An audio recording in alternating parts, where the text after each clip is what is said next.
Hello friends. Good morning. तो आज हम अपना नया सेशन आज चालू करने वाले हैं, जिसका टाइटल हमने रखा है भाग लो या भाग लो। आप में से कोई बता सकता है इसका क्या मतलब हो सकता है? भाग लो या भाग लो, इसका मतलब क्या हो सकता है? कोई बता सकता है क्या? So now you can see the title, the screen. यहाँ पे आपको दिख रहा होगा। सो द टाइटल इज भाग लो या भाग लो, मतलब कि आप या तो पार्टिसिपेट करो मार्केट में, या मार्केट से भाग जाओ, run away. Either you participate और यू रन अवे, राइट? सो होता क्या है फ्रेंड्स कि हमारे हमारे पूरा दिन हम जब निकालते हैं तो बहुत सारे मीडिया, बहुत सारा न्यूज़, बहुत सारी चीज़ हमारे ऊपर आती है कि ये मार्केट इतना बढ़ गया है, यहाँ पे ये हो गया, यहाँ पे वो हो गया, यूक्रेन हो गया, इसराइल हो गया, बहुत सारे इवेंट्स हो गए, यहाँ पे ये इवेंट हो गया है। तो अल्टीमेटली हमारा जो भी इन्वेस्टमेंट रिलेटेड डिसीजन रहते हैं, डेट ऑल्सो गेट्स इम्पेक्टेड। ये सब जो इवेंट्स होते हैं उसके कारण हमारा जो इन्वेस्टमेंट रिलेटेड डिसीजन होते हैं वो भी इम्पेक्ट होते हैं ना। हमें करना क्या है फ्रेंड्स? अगर हम ऐसे करें कि टाइम बराबर, ये कौन है? ये हम सबको पता है, वॉरेन बफे साहब है, one of the most successful and richest person of the world. और शेयर मार्केट में इन्वेस्ट करके ये बंदे ने पैसे बनाए हैं, बराबर। पैसे तो बहुत सारे, रीच बहुत सारे लोग होते हैं, लेकिन ये बंदा ऐसा है जिसने शेयर मार्केट में इन्वेस्ट करके पैसे बनाए। So that is very important for us, right?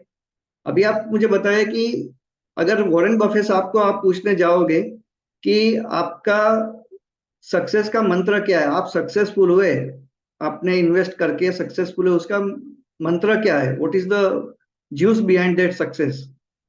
तो वॉरेन बफे साहब बहुत बढ़िया बात बोलते हैं। वो बोलते हैं कि मेरा कुंडली अच्छा था। वॉरेन बफे साहब ऐसा बोलते हैं कि मेरा जन्म कुंडली जो है वो बहुत बढ़िया था, इसलिए मैं इतना सक्सेसफुल हुआ। Now it isn't it funny? ये हमको फनी लगेगा, राइट? कि शेयर मार्केट भी की बात हम कर रहे हैं, शेयर मार्केट में इस बंदे ने इतने रुपए बनाए हैं, तो वो बंदा ऐसा क्यों बोल रहा है कि मुझे, मेरी जो जन्म कुंडली थी उसके कारण मैं सक्सेसफुल हुआ? इसका लॉजिक हमें समझना चाहिए फ्रेंड्स। वॉरेन बफे साहब का जन्म अमेरिका में हुआ था, right? And he was born in 1930s। 30 अक्टूबर 1930 उसका बर्थ डेट है, वॉरेन बफे साहब का, 1930। So the time was that, टाइम ऐसा था कि उसके 15 साल के बाद सेकंड वर्ल्ड वॉर हुआ, और पूरा इंडस्ट्रियल, सेकंड वर्ल्ड वॉर में क्या हुआ, पूरे वर्ल्ड में सब कुछ तहस नहस हो गया, पूरा इंफ्रास्ट्रक्चर डूब गया, अमेरिका बहुत आगे बढ़ गया इकोनॉमिकली। तो वो सब का फायदा किसको मिला? वॉरेन बफे साहब को मिला, ऐसा वो बोल रहे हैं। ठीक है। मतलब कि क्या है कि सपोज उसका जन्म 1930 में नहीं हुआ होता, 1960 में हुआ होता, या 1900 में हुआ होता, तो शायद वो इतने अमीर नहीं बन सकते थे। दूसरा पॉइंट ऐसा रहता है फ्रेंड्स कि उसका जन्म 1930 में हुआ लेकिन अफ्रीका में हुआ। सपोज अमेरिका के बदले अफ्रीका में हुआ था, तो क्या इतना बड़ा अपॉर्चुनिटी उसको मिलता? नहीं मिलता। तो होता क्या है कि जब आप कौन से समय पे, कौन सी जगह पे आपका जन्म हुआ है।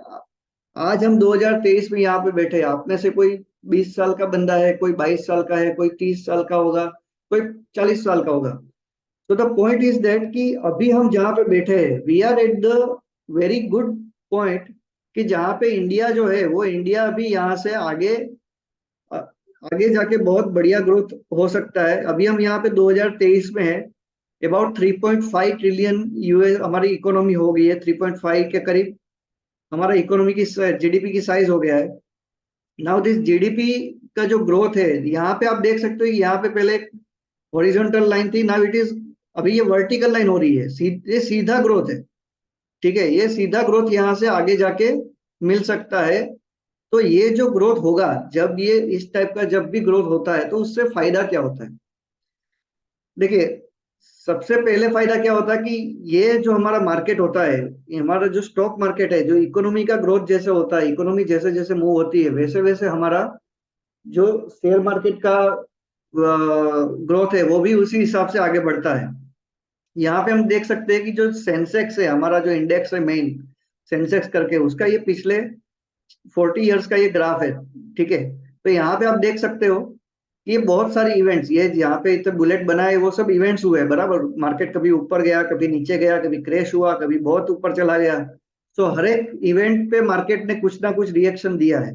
लेकिन अगर अगर यहाँ पे आप देखोगे 1991 से लेके 2023 तक, अगर हम देखेंगे तो मार्केट ने पिछले 5 साल में अबाउट 15 साल का रिटर्न दिया है, पिछले 10 साल में अबाउट 13 साल का रिटर्न दिया है, और पिछले 20 साल में मार्केट ने 16% का रिटर्न दिया है, 16% का रिटर्न दिया है फ्रेंड्स, ईयर ऑन ईयर। इसका इसका मतलब क्या हुआ फ्रेंड्स? इसका मतलब ये हुआ कि देखो, इंसान हो या मार्केट्स हो, आखिर जाना सबको ऊपर ही है। यहाँ पे आप देख सकते हैं थोड़ी टाइम के लिए कोविड-19 था, जब आया था 2020 में, तो यहाँ पे मार्केट डाउन हुआ, लेकिन 2020 से लेके 2023 का आप ग्रोथ देखो। ठीक है, यहाँ पे आप देख सकते हैं कि 2008 में जो लीमन ब्रदर्स का क्राइसिस हुआ था यूएस में, वहां पे मार्केट डाउन हुआ, लेकिन उसके बाद ग्रोथ यहाँ पे देखो 2008 से 2015 तक। तो ठीक है, तो कहने का मतलब ये होता है फ्रेंड्स कि मार्केट है, वोलाटाइल रहेगा। ये मार्केट नीचे भी जा सकता है, लेकिन उतनी स्पीड से ये ऊपर भी जा सकता है। ठीक है, अभी हमारे हमारे ऊपर सबसे बड़ा क्वेश्चन ये रहता है कि मुझे करना क्या चाहिए। ठीक है, अभी मार्केट ऊपर है, यहाँ पे इकोनॉमी का ग्रोथ भी मुझे मिल रहा है, मार्केट ने रिटर्न भी दिया है, वो सब बात चाहिए। लेकिन निफ्टी अगर हम देखें, निफ्टी 50 हमारा जो इंडेक्स है वो तो 21,000 पे पहुंच गया, 21,000। बहुत ज्यादा हो गया ये प्राइस, तो ऐसा हमको लगता है। लेकिन यहाँ पे अगर आप देखोगे, ये आईसीआईसीआई जो म्यूचुअल फंड है उसका ये ग्राफ है, ये लोग हर महीने ये रिलीज करते हैं। So this is of November November 2023 का ग्राफ है, राइट। यहाँ पे आप देखोगे कि उसका जो वैल्यूएशन का इंडेक्स है वो कितना था, 109.6। ठीक है, तो ये जो येलो लाइन है, येलो लाइन के, येलो जो जोन है उसके बीच में ये लाइन है, उसका मतलब क्या हो फ्रेंड्स कि ये जो अभी जो इक्विटी मार्केट का जो वैल्यूएशन है, that is in neutral category. Neutral मतलब कि आपको कीप इन्वेस्टिंग, आपको इन्वेस्ट करते रहना है। यहाँ से देखो, जैसे जैसे ये ऑरेंज में अगर आती है मार्केट, ऑरेंज कैटेगरी के वैल्यूएशन में आती है, तो यहाँ पे क्या लिखा रहता है कि इंक्रीमेंटल मनी टू डेट। मतलब कि आपको जो आपकी इंक्रीमेंटल मनी आ रहा है वो इक्विटी में जो जा रहा है, उसके बदले थोड़ा बहुत रुपया आपको डेट इंस्ट्रूमेंट में लगाना चाहिए। और जब रेड के जोन में आ जाता है मार्केट, जब रेड जोन में आता है, तब आपको क्या करना चाहिए कि आपको पार्शियल प्रॉफिट बुक करके मार्केट से थोड़ा पैसा निकाल के डेट में शिफ्ट करना चाहिए, राइट। तो यहाँ पे आप देखो, ये 2005 से लेके 2023 तक का ग्राफ है फ्रेंड्स। तो 2005 से 2023 मतलब कि बीच में इतने सारे बॉम्ब ब्लास्ट हुए थे 2005 से लेके 2013 तक। आप याद करो, 2008 में बॉम्ब ब्लास्ट हुए थे, 9 में हुए था, अहमदाबाद में हुआ था, मुंबई में हुआ था, ये सब बॉम्ब ब्लास्ट हुए थे। उस टाइम पे मार्केट बहुत सारा करेक्शन हुआ था। उसके बाद ये मार्केट ऊपर भी गया है, इतना ऊपर गया, लेकिन ये पूरा जो जो रेड वाला जोन है, जब मार्केट से आपको पैसे निकालने का टाइम है, वो आप देखोगे तो हार्डली 2 बार ही आया है। एक बार 2007 में, जब मैंने बोला कि लीमन ब्रदर्स का क्राइसिस हुआ, उसके पहले पहले मार्केट ने बहुत ही टॉप किया था, बहुत वैल्यूएशन बहुत ही हाई थी, बहुत ही जबरदस्त वैल्यूएशन मार्केट चला गया। एंड रिसेंटली अगर आप देखोगे तो 2020 के बाद मार्केट का वैल्यूएशन वाइज थोड़ा हाई था। ये इसलिए हाई था क्योंकि अर्निंग्स कम थी। ये हम आगे जाकर देखेंगे कि अर्निंग कैसे हमको मेजर करना है, क्या देखना है। अदरवाइज आप देखोगे तो कभी भी ऐसा नहीं हुआ कि आपको मार्केट में वैल्यूएशन बहुत हाई हो गया और आपको मार्केट से पैसे निकाल देने चाहिए। ये सिचुएशन हार्ड, हम इसको अगर हम निकाल दे कोविड वाली सिचुएशन को, तो 2005 से लेके 2023 में सिर्फ एक ही बार ऐसी सिचुएशन आई जब आपको पैसे मार्केट से निकाल लेने चाहिए थे। अदरवाइज आप देखोगे ज्यादातर मार्केट जो रहता है वो न्यूट्रल कैटेगरी से लेके ये जो लाइट ग्रीन जोन है, वहां पे ही मार्केट मूव करता रहता है। Yellow to light green, yellow to light green, yellow to light green पे ही मार्केट मोस्टली रहता है। ठीक है, और दूसरा एक सेमको म्यूचुअल फंड जो है उसका भी एक बहुत बढ़िया स्कोर है, इमोसी स्कोर करके। ये 7 तारीख का डेटा है फ्रेंड्स, मतलब कि आज 10 तारीख है, 3 दिन पहले का डेटा ये बोल रहा था कि मार्केट जो कंडीशन है, market condition is eight moderate level. मतलब कि यहाँ पे लिखा है कि कंटिन्यू इन्वेस्टिंग। जब ये हाई पे आता है मार्केट लेवल, इमोसी स्कोर हाई पे आता है, तो उसका मतलब रहता है कि आपको पैसे और डालने हैं। जब ये लो पे आता है इमोसी, तो आपको पैसे यहाँ से कम डालने हैं, और जब वेरी लो पे आता है तो यहाँ से निकालने हैं। तो अभी तो हम मॉडरेट पे है, अभी तो येलो पे भी नहीं आए। तो कहने का मतलब क्या है कि हमको न्यूज मीडिया जो होती है, न्यूज पेपर्स होते हैं, जो वीडियोस हम देखते हैं, यूट्यूब देखते हैं, कुछ भी देखते हो आप, वहां पे हमको दिखाता है कि मार्केट बहुत बढ़ गया, अभी पैसा यहाँ करो वहां करो। बट ये सच में इतना मार्केट बड़ा नहीं है, वो हम आगे जाकर देखेंगे कि ये सब लोग ऐसा क्यों बोल रहे हैं, वो हम समझने की कोशिश करेंगे। ये एक तीसरा तीसरा हम ग्राफ देखते हैं friends. PE, price to earning करके एक रेशियो रहता है, ठीक है। ये एक प्राइम इन्वेस्टर करके एक वेबसाइट है, वहां से हमने लिया है डेटा। तो यहाँ पे आप देख सकते हो कि 22 पिछले 7 दिसंबर का जो स्कोर है, पीई का जो वैल्यू है, डेट इज 22.34 है, अप्रोक्सीमेट 22 रुपीज बराबर। तो 22 का रेशियो है, price to earning ratio is 22। तो 22 पे अगर आप यहाँ पे देखोगे तो still we are in a green zone. Green मतलब you have to continue investing, you don't need to withdraw money. आपको पैसे मार्केट से निकालने की जरूरत नहीं है, आपको पैसे कंटिन्यू इन्वेस्ट करना चाहिए, ठीक है। ये तीसरा स्कोर दिखाता है। अभी हम एक चीज देखते हैं फ्रेंड्स कि चलो, ये हमारा इन हाउस रिसर्च है। यहाँ पे हम एक स्टडी हम करना चाहते हैं कि निफ्टी 50, पिछले 5 साल का हम स्टडी करते हैं। 2018 से लेके 2023 में मार्केट का हाल क्या हुआ। अल्टीमेटली मार्केट ने जो भी हमें रिटर्न दिया, जो भी हमें मिला रुपए, तो यहाँ पे आप देख सकते हो कि निफ्टी 50 का जो वैल्यू था वो 10,400 था 2018 में। 2023 में वो कितना है अभी, दिसंबर 2023 में मैंने लास्ट जो डेटा अवेलेबल था 7 तारीख का वो लिया है, 20,987 पे मार्केट क्लोज हुआ है। तो यहाँ पे आप देख सकते हो कि जो मार्केट निफ्टी 50 का जो ग्रोथ है, निफ्टी 50 का ग्रोथ कितना है, 15% है, 15% का ग्रोथ है ना। होता क्या फ्रेंड्स, 15% का ग्रोथ मिला है मुझे 2018 से 2023 में, ईयर ऑन ईयर हर साल मुझे 15% का ग्रोथ मिला है।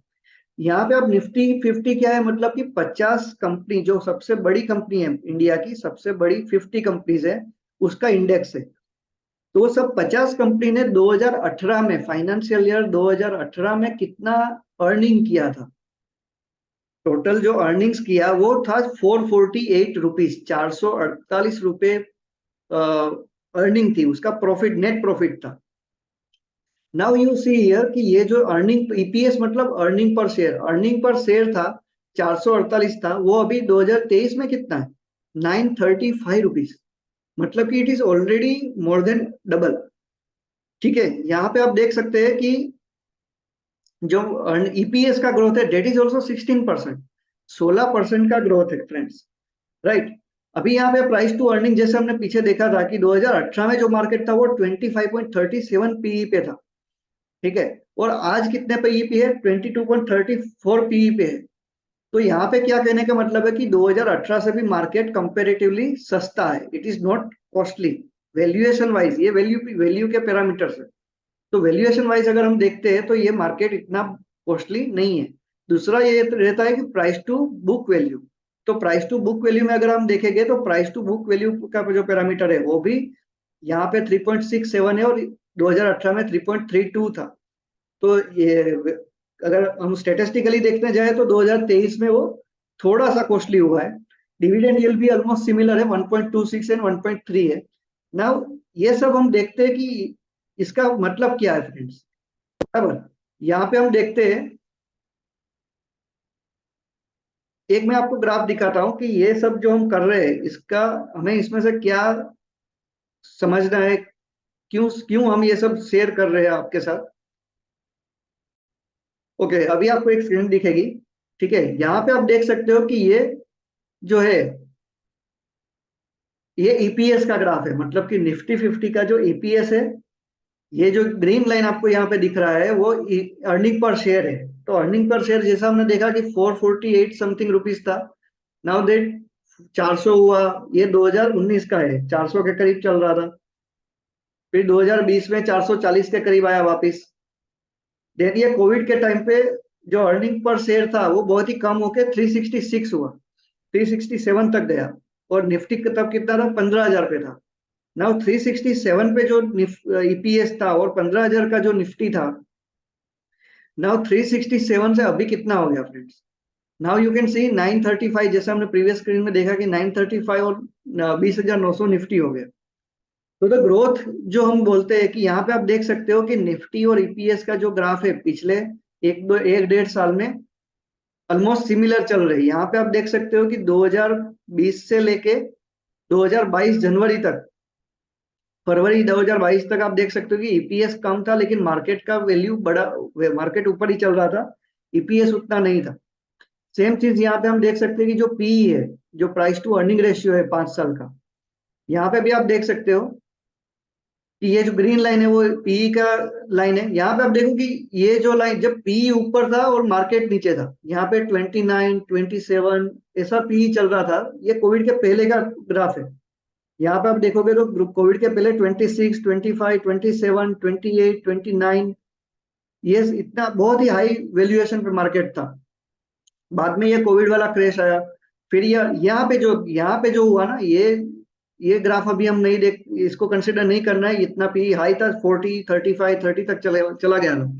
लेकिन ये हमें क्यों कंसिडर नहीं करना है, क्योंकि जब कोविड के टाइम पे लॉकडाउन हुआ था और उसके कारण सभी फैक्ट्रीज और सभी जो प्रोडक्शन थे, वो जीडीपी था, वो डाउन आ गया था। तो उसके कारण क्या हुआ। Hello, are you getting my voice? Yes Nikunj भाई। Okay, thank you Yes, thank you. yes, yes. Okay, sorry to disturb. तो यहाँ पे क्या हुआ कि जब कोविड के टाइम पे जब लॉकडाउन आया था, उस टाइम पे क्या हुआ था कि फैक्ट्री शट डाउन हो गई थी, काम सबका बंद हो गया था। तो उस टाइम पे जो अर्निंग पर शेयर था, जो नेट प्रॉफिट था सभी कंपनीज का, कैसा हो रहा होगा, बहुत ही डाउन हो गया। अगर अर्निंग्स नेट प्रॉफिट अगर डाउन जाता है तो आपका अर्निंग पर शेयर भी डाउन जाता है। इसके कारण आपका जो प्राइस टू अर्निंग रेशियो है दैट विल बी हाई, वो हाई हो जाता है। लेकिन आप उसके बाद अगर आप देखेंगे 2021 के बाद, जो प्राइस टू अर्निंग रेशियो है वो नीचे ही है और मार्केट ऊपर गया, लेकिन प्राइस टू अर्निंग इतना नहीं है। ये वैल्यूएशन का पैरामीटर दिखाता है। सेम इसी हिसाब से आप देखोगे तो dividend yield is also very much important factor.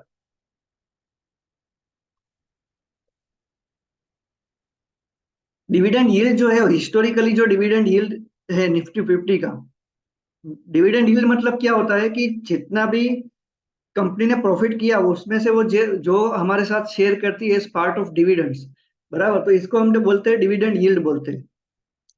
तो यहाँ पे आप देख सकते हो हिस्टोरिकली जो डिविडेंड यील्ड है 1.2% के करीब रहता है। 1.2% अगर डिविडेंड यील्ड रहता है तो मार्केट को ओवर वैल्यूड नहीं बोलते, महंगा नहीं बोलते, उसको रीजनेबल बोलते हैं। ठीक है, ये हिस्टोरिकल डेटा के बेस पे हम बात करें। यहाँ पे आप देख सकते हो कि पिछले 5 साल का ग्राफ हमने यहाँ पे प्लॉट किया है। तो ये यहाँ पे डिविडेंड यील्ड है और ये पिंक कलर की जो लाइन है वो डेट इज निफ्टी 50। तो यहाँ पे भी आप देख सकते हो कि 2020 वाला हम पीरियड छोड़ देते हैं तो 2021 2022 के बाद अगर आप देखोगे, ठीक है, यहाँ पे 2022 में 1.25 1.3 1.4, मतलब डिविडेंड यील्ड अगर हाई जाता है उसका मतलब क्या रहता है कि मार्केट सस्ता हो रहा है, बराबर। कंपनीज के प्रॉफिट बढ़ रहे हैं, लेकिन जो मार्केट है वो जो है रीजनेबल रेट पे चल रहा है। अभी आप 2023 में 1.5 का डिविडेंड यील्ड था, ठीक है, फिर 1.37 1.3 1.38, अगेन 1.5 जैसा चला गया। सो डिविडेंड जैसे डिक्लेयर करते हैं उसके बेस पे ये ग्राफ मूव होता है। तो यहाँ पे हम देख सकते हैं फ्रेंड्स कि आपका जो डिविडेंड यील्ड है वो आपका जो हिस्टोरिकली जो 1.1 से 1.2% का जो रेट है, परसेंटेज डिविडेंड यील्ड, उससे भी डिविडेंड हमको ज्यादा मिल रहा है। ये सब फैक्टर्स है फ्रेंड्स की जिसकी वजह से मार्केट जो है वो बढ़ रहा है। हमको लग रहा है कि मार्केट तो बहुत बढ़ गया, मार्केट इतना क्यों जा रहा है, क्या हो रहा है। This is the behind the scene. ये उसके पीछे जो है मार्केट ऊपर जाने की जो सिचुएशन है वो क्यों क्रिएट हुई, ये सब चीज के कारण मार्केट ऊपर जा रहा है। और एक पैरामीटर सर फ्रेंड्स देख लेते हैं 5 साल का। ये हो गया हमारा प्राइस टू बुक वैल्यू, बराबर। Now price to book value अगर हम हिस्टोरिकली देखें तो अबाउट 2.5 to 3% का रहता है प्राइस टू बुक, ठीक है। नाउ ड्यूरिंग 2022 के टाइम पे ये प्राइस टू बुक यहाँ पे आप देख सकते हैं कि 4 के करीब चला गया था। Now it is coming down, ठीक है। अभी प्राइस टू बुक वैल्यू जब डाउन आता है तो अभी ये वापस यहाँ से डाउन आया, अभी ये वापस ऊपर जा रहा है। तो ये हिस्टोरिकल जो हमारा एवरेज था उससे भी प्राइस टू बुक वैल्यू जो है वो हाई पे जा रहा है, ठीक है। अगर वो हाई पे रहेगा उसका मतलब ये है कि मार्केट अभी भी इतना महंगा नहीं है जितना न्यूज मीडिया और जितना हमको सोशल मीडिया या न्यूज मीडिया पे हमको बताया जाता है कि मार्केट बहुत महंगा हो गया है, आपको यहाँ से पैसा निकाल दो, या ऐसा करने की कोई जरूरत नहीं रहती है, ठीक है। तो ये सब चीज हो गया हमारा मार्केट का जो वैल्यूएशन पैरामीटर्स है। बेस्ड ऑन डेट ये हमने डिस्कस किया। Now again let us go to our presentation part. हमने जो प्रेजेंटेशन चालू किया था वहां पे हम वापस जाते हैं।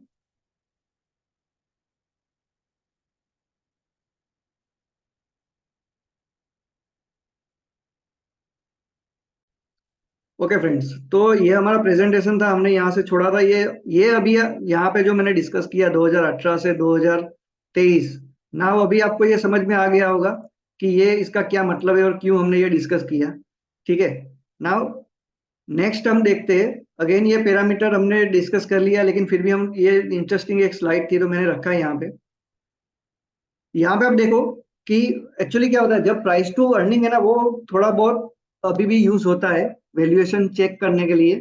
तो प्राइस टू अर्निंग रेशियो जब हम चेक करते हैं कोई भी मार्केट का, तो क्या होता है कि फॉरवर्ड पी हम देखते हैं। फॉरवर्ड मतलब क्या कि ये अभी हम 2024 में है, फाइनेंशियल ईयर 24 में है, तो फाइनेंशियल ईयर 25 में पी क्या हो सकता है 2026 में। फाइनेंशियल ईयर 2026 मतलब कि 2 साल के बाद का पी क्या होगा अगर ये मार्केट अभी 20,900 पे जो मार्केट है यहाँ पे, अगर मार्केट 2000 ये 20,900 पे अगर रहता है मार्केट, 2025 में भी यहाँ पे रहता है, 2026 में भी यहाँ पे रहता है, और ये जितना भी हमको फॉरवर्ड ईपीएस मतलब कि अर्निंग पर शेयर का जो ईयर ऑन ईयर जो ग्रोथ मिल रहा है वो अभी 928 हमने देखा, वो सपोज 1069 हो जाता है 2026 में, सपोज 1142 हो जाता है। इन दैट केस जो प्राइस टू अर्निंग रेशियो है वो 19 हो जाएगा, और ये इवन 18 हो जाएगा 2026 का। ठीक है। तो अगर ये 18 या 19 या ऐसा अगर आता है 2026 में, तो ये हमारा जो मार्क अभी का जो पी है उसके मुताबिक हमें अबाउट 12 to 20% का ग्रोथ मिल सकता है। ठीक है। तो यहाँ पे आप देख सकते हो कि मार्केट अभी जो हमको 20,000 21,000 में जो महंगा लग रहा है, लेकिन 2025 का प्रोजेक्शन बोल रहा है कि ये 23,000 22,000 जा सकता है। 2026 का प्रोजेक्शन बोल रहा है कि ये 23,000 से 25,000 भी जा सकता है। ठीक है। तो यहाँ पे ये एडलवाइस म्यूचुअल फंड का स्लाइड था जो हमने यहाँ पे लिया है स्टडी करने के लिए। नाउ होता क्या फ्रेंड्स कि हम जैसे ये अभी हम यहाँ पे दो ट्रांजेक्शन डिस्कस करेंगे, बराबर। आपके और मेरे जैसे कॉमन जो फ्रेंड्स रहते हैं उस वो कहाँ पे हम गलती कर देते हैं। एक फ्रेंड है हमारे जिसका इन्वेस्टमेंट हमारे पास है, तो जुलाई महीने में उसका फोन आया कि मुझे मेरा जो इन्वेस्टमेंट चल रहा है उसमें से पैसे निकालने। मैंने बोला आपको पैसे निकालने हैं, आपका पैसे आपके पैसे आपको अगर निकालने हैं तो मैं आपको पैसे दे देता हूँ आपको निकाल के, बराबर। तो 2023 जुलाई में उसने पैसे निकाल दिए कि भाई मुझे 200 यूनिट मेरे विड्रॉ करने हैं, उसने 23,000 रुपये निकाल दिए, बराबर। देन सितंबर 2023 में सेल किया वापस। 2 सितंबर में भी उसको लगा कि मार्केट बहुत हाई है, मार्केट बहुत हाई है और मुझे यहाँ से अभी निकल जाना चाहिए, तो उसने वापस 2023 सितंबर में भी पैसे वापस निकाल दिए। यहाँ पे भी उसने अबाउट 15,900 रुपये का ट्रांजेक्शन किया। अभी इससे होता क्या है फ्रेंड्स, तो मैंने बाद में सोचा कि चलो ये पोर्टफोलियो का स्टडी करते हैं। तो जब जुलाई महीने में जब वो जो फ्रेंड है हमारे, जुलाई महीने में जब उसने ट्रांजेक्शन किया था तब उसका जो यूनिट का प्राइस था वो 115 रुपये चल रहा था, 115 रुपीज पर यूनिट, एक यूनिट का दाम चल रहा था। तो वो जो बंदा था उसने 115 पे बेच दिया यूनिट। सितंबर में उसने वापस ट्रांजेक्शन किया, वापस बेच दिया तो 127 पे बेचा, तब वो 127 हो गया था। मतलब कि अब एनएवी टू एनएवी अगर हम देखेंगे तो अबाउट 10% एनएवी बढ़ गया था 2 महीने में, 10% growth in 2 months only. NAV में आपको 10% का 10% का ग्रोथ मिला था दो दो महीने में। देन अगेन अगर हम देखते हैं कि चलो दिसंबर महीने में क्या सिचुएशन थी, तो दिसंबर महीने में एनएवी जो अभी करंट चल रहा है वो अबाउट 140 to 145 के करीब शायद चल रहा है।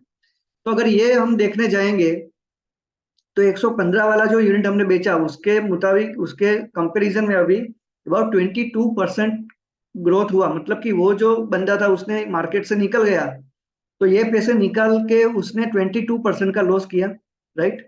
मार्केट में से आप निकल जाओगे लेकिन मार्केट तो ऊपर जाने वाला है तो ऊपर ही जाने वाला है। ठीक है।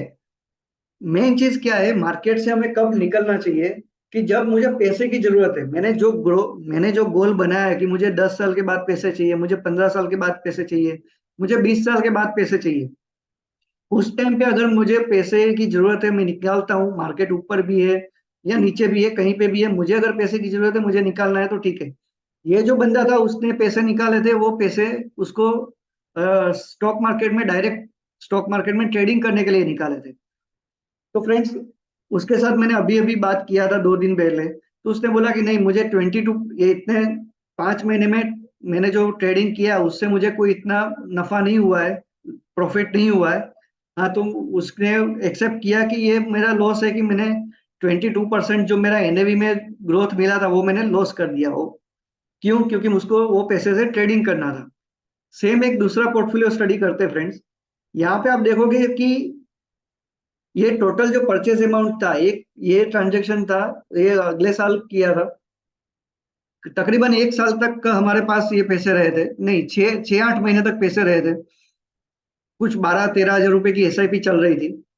तो परचेज उसने ये जो बंदा था उसने परचेज किया था, अबाउट 60,000 का परचेज किया था। और 6 8 महीने के बाद फोन आया कि मुझे ये पैसे, पूरा पैसा मेरा निकाल दो। मैंने बोला क्यों, आपको क्या करना है? तो बोला नहीं, मुझे थोड़ा काम है, यहाँ पे इन्वेस्ट करना है, वहां पे इन्वेस्ट करना है, थोड़ा गोल्ड में इन्वेस्ट करना है। तो यहाँ पे आप देखोगे कि उसने जो इन्वेस्ट किया था 60,000, उसके सामने उसको 66,000 मिल रहा था। क्योंकि उसके फ्रेंड ने, किसी ने उसको बोल दिया था कि मार्केट अभी बहुत ही ऊपर है, यहाँ से आपको निकल जाना चाहिए। तो उसने ऐसा डिसीजन लिया कि मुझे यहाँ से निकल जाना है। तो 14% का उसको ईयर ऑन ईयर ग्रोथ मिल रहा था और उसने निकल दिया। तो मैंने अभी चेक किया था ये वैल्यू 8 तारीख को, 2 दिन पहले, कि अगर वो बंदे ने पैसे नहीं निकाले होते तो क्या सिचुएशन थी। तो अगर उसने सेल नहीं किया होता तो जो 66,000 का सेल किया, उसके बदले उसकी वैल्यू अबाउट 77,000 हो जाती। राइट। तो यहाँ पे कहने का मतलब ये है फ्रेंड्स, कि अगर आपके पास पैसे रखने का टाइम है, अगर आपके पास टाइम है कि मुझे ये पैसे की, मेरा जो गोल है वो अभी दूर है, मुझे पैसे निकालने की जरूरत नहीं है, सिर्फ आपके लिए, आपको ऐसा लग रहा है कि मार्केट ऊपर है, इसलिए आप, अगर आप पैसा निकाल रहे हो, तो एक बात हमें समझनी चाहिए कि मार्केट ऊपर है तो उसका रीजन क्या है। अगर मार्केट हमें ऊपर लग रहा है, लेकिन हमने जैसे अभी देखा, प्राइस टू अर्निंग में देखा, डिविडेंड यील्ड में देखा, प्राइस टू बुक रेशियो में देखा, कि मार्केट हमें लग रहा है कि 21,000 पहुंच गया, बहुत हाई। वो न्यूज़पेपर में हेडलाइन आती है कि मार्केट टॉप पे चला गया, ऑल टाइम हाई। लेकिन मार्केट ऑल टाइम हाई हर साल रहने वाला। आपकी और मेरी जो सैलरी है, जो इनकम है, वो हर साल ऑल टाइम हाई पे है। आपके जो घर, आप जिस घर में रहते हो, उसका जो वैल्यू है, घर की जो प्राइस है, वो हर साल ऑल टाइम हाई पे जाता है। राइट। तो ये सब चीज हमें देखनी है कि सच में मुझे मार्केट से निकल जाना है या क्या करना है। तो भाग लो या तो भाग लो, बराबर, आपको मार्केट से भाग जाना है या उसमें पार्टिसिपेट करना है, वो आपके ऊपर है। तो यहाँ पे एक फ्रेंड्स, हम एक सॉल्यूशन बेस्ड अभी एक एग्जांपल डिस्कस करने वाले हैं, अनंत निवेश करके। ये हमारा नया एक ऑफरिंग है, नया ऑफर हमने ये निकाला है। यहाँ पे हम ऐसा आपको बोल रहे हैं कि सपोज आप 20 साल के लिए, हर महीने हम 20,000 की एसआईपी कर रहे हैं। फॉर एग्जाम्पल, हम 20 साल तक हर महीने 20,000 रुपए की एसआईपी कर रहे हैं। तो 20 साल के बाद मुझे लाइफ टाइम के लिए, मुझे हर महीने मुझे हर महीने यहाँ पे 5 टाइम्स, मतलब कि 20,000 के सामने मुझे 1 लाख रुपए हर महीने मुझे इनकम मिल सकती है, लाइफ टाइम मिल सकती है। ठीक है, अगर मैंने 15 साल तक किए 20,000 रुपये, तो मुझे 60,000 मिल सकता है। 12 साल तक किया मैंने 20,000 का इन्वेस्टमेंट, तो 12 साल के बाद मुझे लाइफ टाइम तक 40,000 रुपये का मुझे रिटर्न मिल सकता है, हर महीने मुझे मिल सकता है। राइट।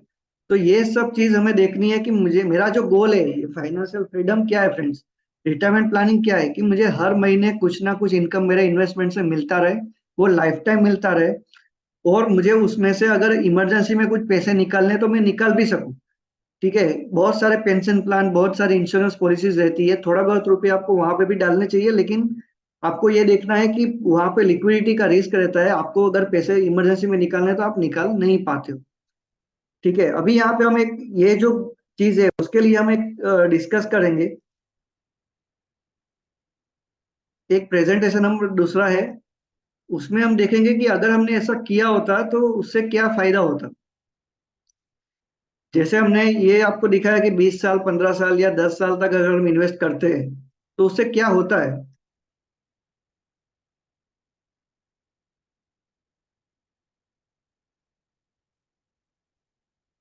वापस मैं मेरी स्क्रीन शेयर कर रहा हूँ।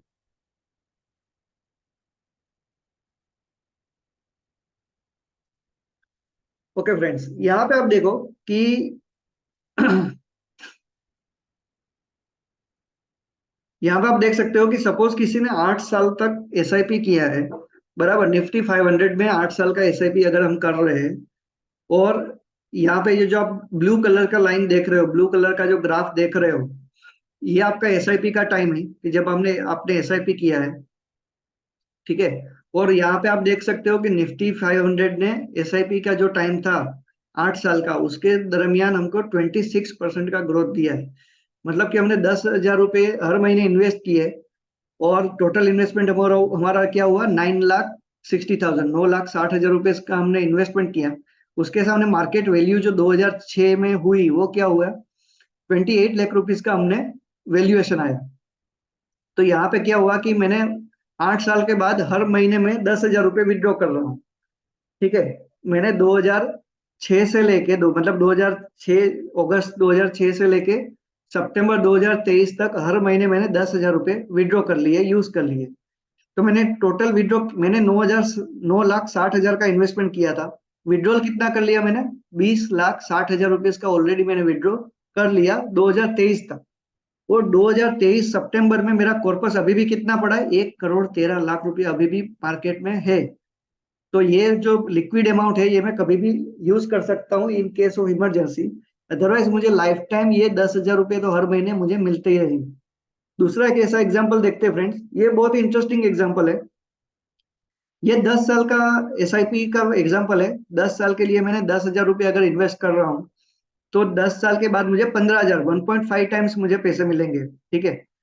तो यहाँ पे मैंने 10 साल में टोटल इन्वेस्टमेंट कितना किया, 12 लाख रुपीज का इन्वेस्टमेंट किया है। यहाँ पे ना इंपॉर्टेंट क्या है फ्रेंड्स, यहाँ पे इंपॉर्टेंट ये है कि ये जो आप ग्राफ देख रहे हो ब्लू कलर का, ये 2008 में मार्केट एकदम क्रैश हुआ था, ठीक है। यहाँ पे जब मैंने 12 लाख रुपीज का इन्वेस्टमेंट किया, उस टाइम पे मेरा वैल्यू 36 लाख रुपए हो गया था, ठीक है। एसआईपी पीरियड जब खत्म हुआ तो 36 लाख हो गया था। और यहाँ पे आप देख सकते हो ये ग्राफ में कि जब ये मार्केट बहुत ही टॉप पे था, मार्केट 2008 के जब क्राइसिस हुआ उसके पहले ये जो वैल्यू थी, 12 लाख का इन्वेस्टमेंट जो मेरा था वो अबाउट 60 लाख रुपीज हो गया था, और ये क्रैश होके कितना हो गया, 36 लाख रुपीज हो गया। मतलब कि अबाउट मैंने कितना लॉस कर दिया होगा, मेरा अबाउट 60 to 70% मेरा वैल्यूएशन में लॉस हो गया। तो मेरा 12 लाख का सिर्फ थ्री टाइम्स ही हुआ था मनी, कितना हुआ था, 36 लाख। तो 36 लाख रुपीज में से मुझे हर महीने 15,000 रुपये का मुझे विड्रॉल मिल रहा है सपोज। तो अगस्त 2008 से लेके, ठीक है, 2023 सितंबर तक मैंने कितना विड्रॉ कर लिया, 27 लाख रुपीज मैंने ऑलरेडी विड्रॉ कर लिया। मेरा इन्वेस्टमेंट कितना था फ्रेंड्स, मेरा इन्वेस्टमेंट था 12 लाख रुपीज का। उसमें से मैंने 27 लाख रुपीज ऑलरेडी विड्रॉ कर लिए, यूज कर लिए। और अगर वो आज की तारीख में हम देखेंगे तो ये जो फंड है उसकी वैल्यू कितनी हो गई, 1,11,00,000 रुपीज और भी इसमें पड़े हैं। तो कहने का मतलब क्या है फ्रेंड्स, कि यहाँ पे मैंने मेरा जो रिटायरमेंट प्लानिंग था उसको भी मैंने कर लिया, और एक मेरे पास एक इमरजेंसी फंड भी 1 करोड़ रुपीज पड़ा रहा है। अगर मैं किसी भी इमरजेंसी में आई और कुछ भी हमें मुझे लमसम अमाउंट चाहिए तो मैं यहाँ से यूज कर सकता हूँ। अभी सेम यही चीज वो कम चेक करते हैं कि 12 साल में क्या हो सकता है। सपोज मैंने 10,000 का इन्वेस्टमेंट किया है, अगेन सेम स्टोरी है, 10,000 का इन्वेस्टमेंट 12 साल के लिए किया, और उसके बाद मुझे 12 साल के बाद मुझे डबल अमाउंट मिलेगी, तो 20,000 मुझे हर महीने विड्रॉल मिलेगा। मेरा टोटल इन्वेस्टमेंट हो गया 14 लाख 40 लाख रुपए का, 40,000 रुपए का इन्वेस्टमेंट हुआ। एंड उसके सामने मेरा जो वैल्यू है, जब मेरा एसआईपी खत्म हुआ, मैंने 12 साल तक एसआईपी किया था, तो 14 लाख के सामने में अबाउट मेरा 57 लाख रुपीज का मेरा वैल्यूएशन हो गया। उसके सामने मैंने 2023 तक हर महीने मैंने जो विड्रॉ किया 20,000, तो मेरा 31 लाख रुपीज का टोटल मैंने विड्रॉ कर लिया है। और मार्केट वैल्यू जो है अभी भी मेरे पास कितने पड़े, अबाउट 1.37 करोड़ एज ऑफ 1 सितंबर 2023 अभी भी उस अकाउंट में पड़े हैं। तो कहने का मतलब क्या है कि मेरा जो ग्रोथ है वो भी मुझे मिला पैसे का, मेरा जो पैसे मुझे यूज करने थे वो भी मैंने यूज कर लिए, ठीक है। अभी दूसरा एक एग्जांपल लेते हैं फ्रेंड्स, कि सपोज मेरा एक और एग्जांपल ऐसा लेते हैं कि जहां पे मैं सोर्स और टारगेट स्कीम एक ही रखता हूँ। ठीक है, मेरे निफ्टी 500 में ही मेरा पैसा जा रहा है एसआईपी के टाइम पे, और एसडब्ल्यूपीबी में निफ्टी 500 में से ही कर रहा हूँ। मैंने 10 साल तक एसआईपी किया 10,000 का, मैंने उस 10 साल के बाद 15,000 रुपये हर महीने में विड्रॉ कर रहा हूँ, टोटल मेरा इन्वेस्टमेंट हो गया 12 लाख रुपए इसका। यहाँ पे आप देख सकते हो कि मेरा टोटल जो वैल्यू था वो अगेन 36 लाख रुपीज, जैसे हमने प्रीवियस स्लाइड में देखा था। 27 लाख रुपीज का मैंने विड्रॉ कर लिया, लेकिन यहाँ पे जो 1 करोड़ का वैल्यू प्रीवियस स्लाइड में था, यहाँ पे कितने का हो गया, ये 1.5 करोड़ रुपीज का मेरा वैल्यू हो गया है। तो ये चीज क्या दिखाता है फ्रेंड्स, कि ये चीज दिखाता है कि अगर मेरा फुल इक्विटी में पैसा रहता है तो मुझे इतना ग्रोथ मिल सकता है। हालांकि ये इतना रिकमेंडेड नहीं है, हर कोई के लिए ये इतना रिकमेंडेड नहीं है कि सब लोग ये कर सके। फ्रेंड्स ये जो है, ये चीज क्या है कि ये चीज हमें रिटायरमेंट प्लानिंग हम कैसे कर सकते हैं उसके ऊपर की बात थी। बराबर, अगर हम हमारे प्रेजेंटेशन पे आ जाते हैं, तो ये अनंत निवेश करके जो मैंने आपको समझाया था, इसका ये लाइव प्रैक्टिकल एग्जांपल मैंने आपको दिखाया कि ऐसे हम इन्वेस्टमेंट करके हमारा रिटायरमेंट प्लानिंग कर सकते हैं। तो friend, this is my presentation for today.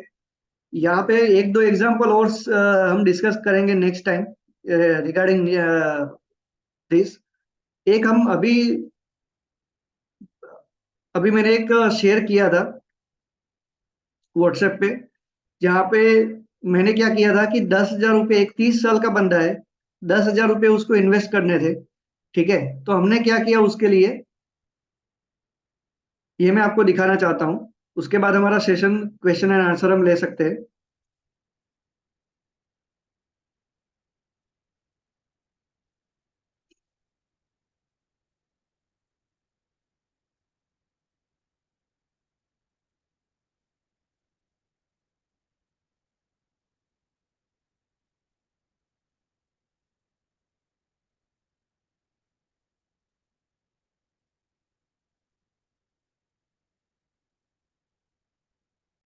तो फ्रेंड्स, ये एग्जांपल मैंने बीच में भी व्हाट्सएप में आपको 2 दिन पहले भेजा था। ये हमने अभी एक फ्रेंड के लिए, एक इन्वेस्टर के लिए हमने ये एग्जीक्यूट किया था, कि उसकी करंट एज अबाउट 30 ईयर्स थी। 10,000 रुपए की एसआईपी हम 10 साल तक करते हैं, मतलब कि उसकी एज 40 ईयर्स की हो जाएगी, 40 साल की उसकी एज होगी, तब तक हमें एसआईपी करनी है। एसआईपी पीरियड कितने साल का है, 10 साल का है। उसका टोटल इन्वेस्टमेंट कितने हो जाएगा, 12 लाख रुपीज का इन्वेस्टमेंट हो जाएगा। हम एज्यूम एज्यूम कर रहे हैं कि मार्केट हमें 12% का रेट ऑफ रिटर्न दे रहा है। ठीक है, तो 20 साल तक, अगर उसके बाद 20 साल तक वो होल्ड करके रखता है, मतलब कि उसको पैसे चाहिए जब वो 60 साल का हो जाएगा तब उसको पैसे चाहिए। तो 60 साल का जब वो होगा तो उसके पास टोटल कितनी अमाउंट आ जाएगी, 2 करोड़ 16 लाख, 2 करोड़ 16 लाख रुपीज उसके पास कॉर्पस आ जाएगा रिटायरमेंट के लिए। ना हम जब वो 60 साल का होगा तब हम विड्रॉल स्टार्ट करेंगे, वो 2 करोड़ रुपीज जो हमारे पास कॉर्पस इकट्ठा हुआ है उसमें से मैं विड्रॉल चालू करवाऊंगा। तो 60 साल से 90 ईयर्स, 30 साल तक मैं उसको विड्रॉ विड्रॉ करूंगा। यहाँ पे मैं रिटर्न एज्यूम कर रहा हूँ कि मैं ऐसी स्कीम में डाल डाल रहा हूँ कि जहां से मुझे 8% का रिटर्न मिलेगा। और उस यहाँ पे फ्रेंड्स उसको देखो, उसने 10,000 का जो इन्वेस्टमेंट किया था उसके सामने उसको 14 टाइम्स, 14 गुना, मतलब कि 1,40,000 रुपीज हर महीने उसको मिलेंगे, 30 साल तक मिलेंगे। टोटल विड्रॉल कितना हो जाएगा, 5 करोड़ रुपीज का विड्रॉल हो जाएगा। फ्रेंड्स यहाँ पे देखिए, उसका इन्वेस्टमेंट सिर्फ 12 लाख रुपीज का था, उसने ऑलरेडी 5 करोड़ रुपीज का विड्रॉल ऑलरेडी कर दिया है। और अगेन उसके पास 2 करोड़ 16 लाख रुपीज का जो उसका रिटायरमेंट कॉर्पस था वो एज इट इज होगा। उसकी जब 90s की एज होगी तब उसके पास 2 करोड़ रुपीज तो एज इट इज है, उसको अगर इमरजेंसी में यूज करने हैं, अपने नॉमिनी को देने हैं, तो वो पास ऑन कर सकता है। तो फ्रेंड्स, ये सब चीज ऐसी रहती है कि यहाँ पर हमारे पास बहुत सारी फ्लेक्सिबिलिटी रहती है, बहुत सारे ऑप्शंस रहते हैं कि मेरा रिटायरमेंट प्लानिंग कैसे करना है, कितने रुपए मुझे चाहिए। Based on that we can customise, ये पूरा कस्टमाइजेशन पॉसिबल रहता है म्यूचुअल फंड के थ्रू, एसआईपी के थ्रू। तो ये मेरे मुझे आपके साथ शेयर करना था। बहुत मुझे बहुत ही इंप्रेसिव और बहुत ही अच्छा रिस्पॉन्स मिला है यहाँ ये सब प्रोडक्ट्स का।